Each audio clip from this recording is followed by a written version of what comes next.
Selamat pagi, salam sejahtera bagi kita semua. Yang pertama-tama saya hormati dosen mata kuliah Sejarah Maritim Bapak Dr. Ahmad M. Hum beserta teman-teman yang saya sayangi. Baiklah, saya akan menjelaskan sejarah maritim dari Sungai Kampar. Sungai Kampar adalah sebuah sungai yang terletak di Provinsi Riau.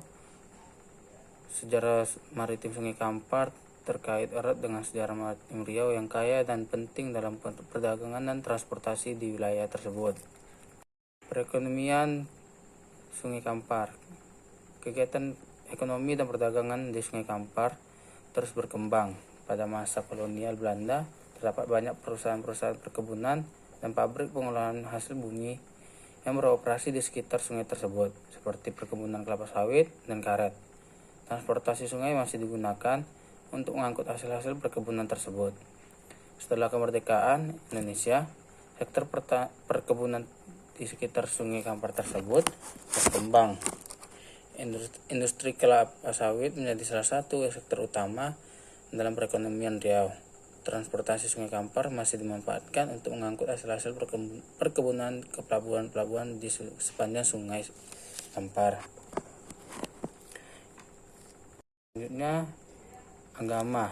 Pada abad ke-12 hingga abad ke-14, daerah Riau, termasuk Sungai Kampar, menjadi bagian dari Kesultanan Melayu yang kuat.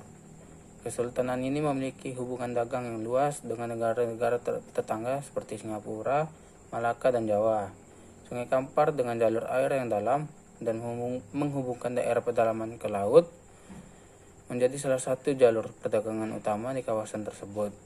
Kapal-kapal dagang dari berbagai negara seperti Cina, India, Arab, dan Belanda berlabuh di muara Sungai Kampar untuk melakukan pertukaran barang dan budaya.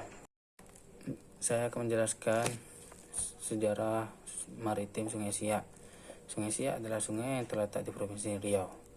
Sejarah maritim Sungai Siak yang kaya dan penting dalam perdagangan dan transportasi di wilayah tersebut. Saya akan menjelaskan bidang perekonomian. Pada masa kolonial Belanda, Sungai Siak menjadi jalur utama eksploitasi kayu di wilayah Riau. Hutan-hutan di sekitar sungai ini kaya akan dengan kayu-kayu berharga seperti kayu meranti dan kayu ulin.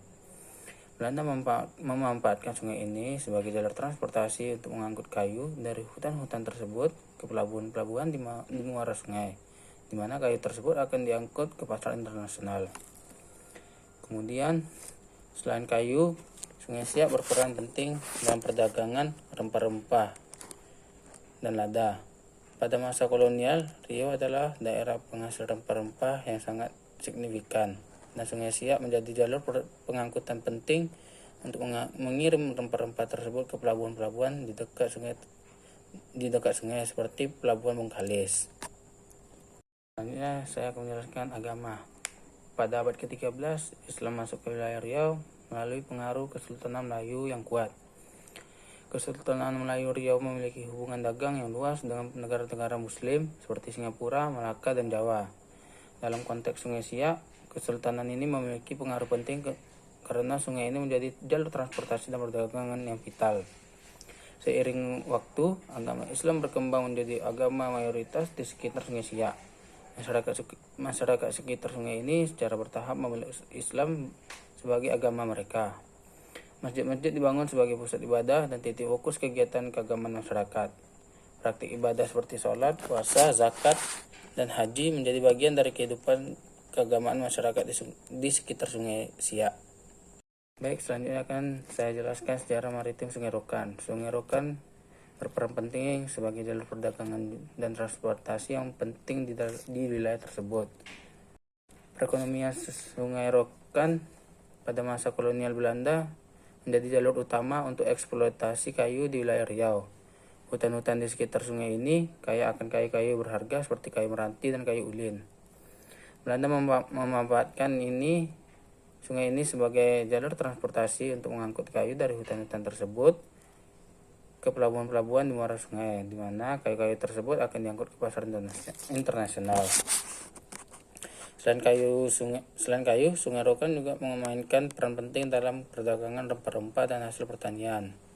Riau adalah penghasil rempah-rempah yang signifikan pada masa kolonial, dan sungai ini digunakan untuk mengangkut rempah-rempah seperti lada, pala, dan cengkeh dari berbagai pedalaman ke pelabuhan-pelabuhan di dekat sungai. Selanjutnya, agama. Pada awalnya sebelum masuknya Islam, masyarakat di sekitar Sungai Rokan mungkin mengikuti kepercayaan animisme dan dinamisme yang melibatkan keyakinan pada kekuatan dan roh alam. Namun dengan penyebaran Islam di wilayah Riau, agama ini menjadi dominan dan mengubah konsep agama di sekitar Sungai Rokan. Perkembangan agama Islam di wilayah Sungai Rokan terkait dengan pengaruh Kesultanan Siak Indrapura yang berdiri pada abad ke-18 hingga abad ke-20. Kesultanan Siak adalah salah satu kekuatan dominan di wilayah tersebut, dan Islam menjadi agama resmi dan menjadi landasan legitimasi kekuasaan mereka. Seiring dengan kekuasaan kesultanan, Islam diperkenalkan dan diterima oleh masyarakat di sekitar Sungai Rokan. Baik, saya akan menjelaskan sejarah maritim Sungai Siak. Sungai Siak berada di wilayah Provinsi Riau, tepatnya di